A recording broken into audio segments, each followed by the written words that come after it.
Hello and welcome to Frontrunner Motorsport. Last year's Formula 3 champion Leonardo Fornaroli managed to claim a championship despite not winning a single Formula 3 race in 2 years. Can anyone from the 2025 grid do the same? Well, let's take a look at the teams and drivers competing in 2025 and go through who they are and what their chances are. At least what I think their chances are. We have a new team joining the grid in Dams, replacing the departed Genza, and a whole host of new up-and-coming drivers from Formula Regional Europe and GB3, joining with those who remain from Formula 3 last season. We have 10 teams with 3 drivers each, so let me know who you think will be Formula 3 champion in 2025, and let's jump into the video. Dams Lucas Oil. We start with the team replacing the team that finished last in 2024. Dams are racing at this level of single-seaters for the first time since the 2017 GP3 series. Dan Ticktum and Tatiana Calderon amongst those who drove for the team back then. The only Genza driver to move over is Peruvian Matthias Zagazzetta, disappointing in 2024. His only points finish was a podium, but that does mean he didn't score points in 17 races. I thought he underperformed in the Formula Regional Oceania series at the start of this year also, despite taking a win. Nicola Lacorte has also been disappointing, a win in Italian F4 and Formula Regional Oceania in 2024, but he's yet to accomplish all that much, and last year he finished 21st overall in Formula Regional Europe. Singaporean Christian Ho, on the other hand, was very impressive in taking the Euro Cup 3 championship right out from under Javier Segura's grasp. I was sure Segura wrapped up the title, but Christian Ho won the final 2 races and took the championship by 5 points. He also finished runner-up to Teofil Nile in Spanish F4 in 2023. He's the class of the Dams drivers. I don't think we will see all that much of Zagazzetta and Lacorte, but Christian Ho is definitely one to keep an eye on. AIX Racing. It's always interesting to see who AIX signed to drive for them in both Formula 2 and 3 because they tend to sign the most random bunch of ragtag drivers going. Not so much this year, the previously mentioned Javier Segura will be looking to turn the tides on Christian Ho and revenge his Euro Cup 3 loss by beating him in Formula 3. That 2024 Euro Cup 3 campaign was the first Segura was really competitive in any series, so it remains to be seen if he can keep that up in Formula 3. Joining him are 2 Italians, although one of those Italians is Russian. Nikita Bedrin returns for a second year with AIX, and he is the driver who took the rebranded team's first win in Formula 3 last year at the Hungaroring. Even with that win, he only finished 19th overall and scored points just a handful of times. That's 1 place lower than 2023 when Bedrin finished 18th overall with Genza. Outside of Formula 3, Nikita Bedrin tends to be decent, winning races often, but rarely being more than a midfield driver. That would be the best I'd expect from him in Formula 3 this year, maybe moving closer into the midfield, around 15th overall. The actual Italian in the team is Nicola Marinangeli, an OK GT racer, but has always been pretty terrible in single-seaters. I seem to remember him crashing a lot in Formula Regional Europe a few years ago. Also, he hasn't raced in single-seaters since 2021, turning to GT racing and being moderately decent at it. He's the most AIX signing of 2025. Rodin Motorsport. I have high hopes for all 3 Rodin drivers. Callum Voisin has been kept on for another year.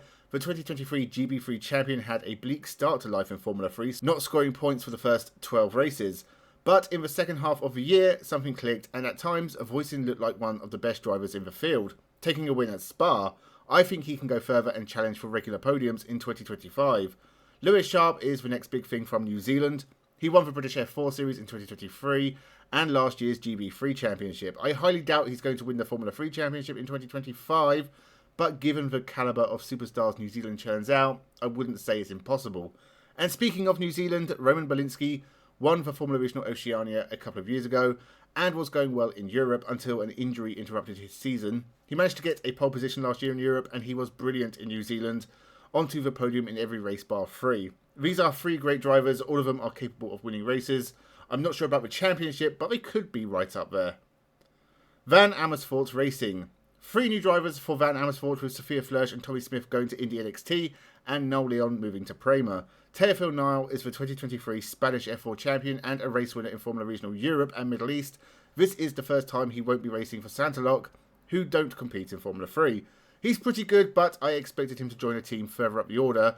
With Van Amersfoort, he's likely to be stuck in the midfield, but he's capable of taking the odd win. Santiago Ramos was with Trident last year and was the weakest of 3 drivers. Whilst teammate Fornaroli was winning the championship, Santiago Ramos was finishing in 16th. If he doesn't want to finish behind his teammates again, he may have to beat Ivan Dominguez. The Portuguese driver has never won a race, but is very consistent and finished 10th for Van Amersfoort last year in the Formula Regional Europe Series. Teofil Nile is the best of these three drivers, and I'm not really expecting anything better or worse than 2024 for Van Amersfoort. MP Motorsport. The other Dutch team on the grid, MP, have kept the services of talented German Tim Tramnitz. He took his first Formula 3 win at Monza last year and had several podiums on his way to 9th overall. He was also considered good enough to be a Formula E reserve driver with the apt Cupra team. Really great driver, could do wonders in his second season. I have less of a good feeling about Bruno Del Pino, who finished 3rd in Eurocup 3 behind Christian Ho and Javier Segura. He fell quite a way behind the other two in the championship, and I think there are weaknesses to his game. I've also seen him crash a fair few times. Alessandro Giusti was French F4 champion in 2022 and followed that with 2 very competent seasons in Formula Regional Europe, finishing 6th in 2023 and 4th last year. He also took 5 wins in 2 seasons. Could be something of a surprise package in 2025. MP have a good chance of moving closer to the front.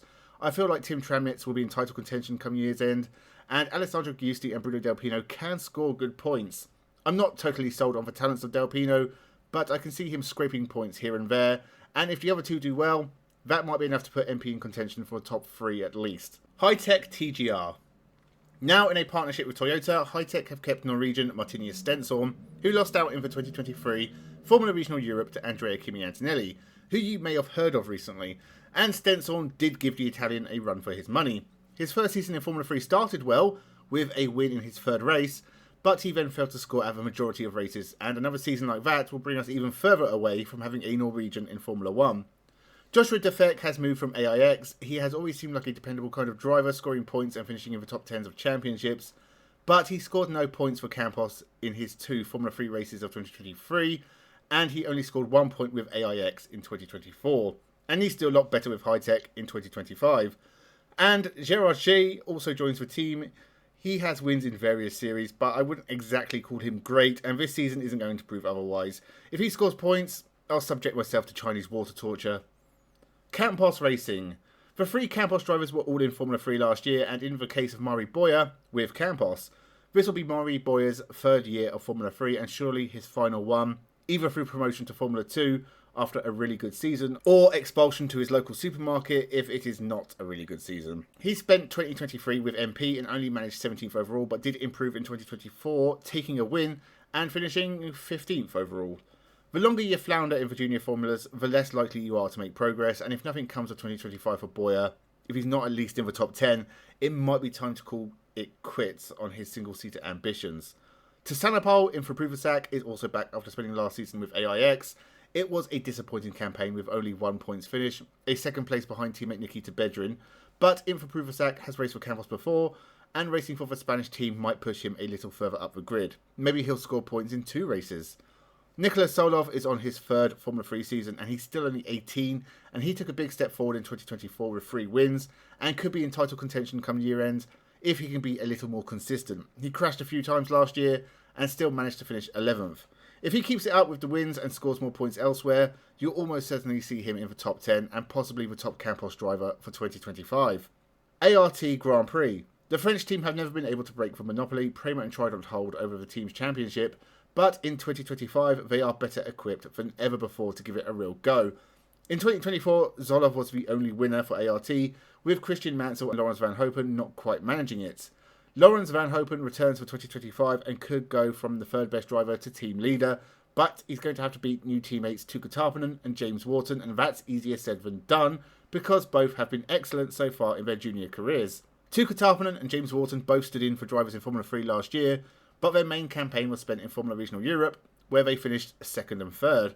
Tarpanen was a real title contender, but a bad second half of the year eventually dropped him behind Wharton. Between the two of them, they scored 8 wins in Formula Regional Europe last year, on top of Tarpanen's Formula Regional Middle East Championship, where he beat James Wharton and Ugo Ugachukwu. With Lawrence Van Hopen, ART have put forward a formidable trio of drivers for their assault on the Drivers and Teams Championship. Trident, the only team to ever beat Prema in the Teams Championship in Formula 3 once, and the team that has had the last 2 Drivers' Champions. Can Trident make it 3 in a row for driver's success? Maybe. I like Charlie Wirtz. His father was a great Formula 1 driver, and Charlie Wirtz has shown he has the winning touch. He's a Formula 4 UAE champion and Formula Regional Oceania, but his first year in Formula 3 was dreadful on paper. Just 1 points finish of 5th and 22nd overall, but he was occasionally around the top places and ran into bad luck. And that was with Genza, who almost always finished last. Now he's moved to a winning team in Trident, and I think we're going to see a very different Charlie Wirtz. Rafael Camara took a couple of goes to win the Formula Regional Europe, but he did so in dominant fashion last year. He's class, another Brazilian following in the footsteps of Gabriel Bortoleto and Felipe Drugovich. And Noah Stromstead, whilst not having the same level of success as his teammates, was generally a steady hand wherever he went, and playing back up to the other two, the team's title might depend on how many points he scores. Trident are always threatening, and I slept on them last year after doubting the quality of their three drivers. And I was right about Santiago Ramos, but Trident always do well, and this is a better trio of drivers than they had in 2024. Prema. Will it be enough to beat Prema, who since Formula 3 came into existence in 2019 have won 3 drivers' titles and 5 of 6 teams' championships? They are the team to beat despite not having a drivers' championship since Dennis Hauger in 2021. Arvid Lindblad, Gabriel Mini and Dino Bogdanovic may not have been champions, but they are all in Formula 2 in 2025. Shows you how much of a leg up driving for Prema can give you. 3 new drivers then for 2025, Ugo Ugochukwu, the 2023 Euro 4 champion and 2024 Macau Grand Prix winner, has largely been disappointing, and every time I think he's turned a corner, he goes down a couple of notches again. It's really hard to judge how good Ugo Ugochukwu is when it changes so drastically from race to race, sometimes even lap to lap. He was disappointing in the Middle East, finishing 3rd overall, but losing out to Evan Giltaire and Freddie Slater. He's lost out to James Wharton and Tuka Tarpanen before, was awful in Formula Regional Europe last year, but was so good at Macau it might not matter. I have no idea where Ugo Ugochukwu is going to end up in the championship in 2025, but it might take him a couple of years to get to grips with the series, or he'll be champion. I have been far more impressed by his teammates. Noel Leon was Euro Formula champion for 2023 and put in some fantastic Formula 3 performances last year, with a few podiums, and now he's at Prema, he could be going for wins. He also finished 3rd at Macau, and is a class driver to have in your lineup. And Brando Badoa, son of former Ferrari driver Luca Badoa, has been a surprise package with how good he is. He doesn't win often, but he has finished in the top 10 of every championship he's entered since 2023. He even beat Ugochukwu by 100 points in Formula Regional Europe last year. It's going to be a tight fight for the title in 2025. So tight, it's difficult to call. So that is every driver and team taking part in Formula 3 in 2025. It is so hard to pick a champion. We could see an all-out fight between Prema, Trident and ART for the championship. All 3 teams have a great set of drivers, and any of them could be champion. So I'm going for a shock outsider in Tim Tramnitz to take the title. I think there's going to be a ton of drama between the top teams. It's going to be a crazy year in Formula 3, and German sensation Tim Tramnitz is going to come out of it on top, with Prema winning the team's title again. Let me know your thoughts in the comments below. Who do you think will be Formula 3 champion in 2025? Make sure you subscribe for more motorsport with videos every day this week. Thank you for watching, and have a good one.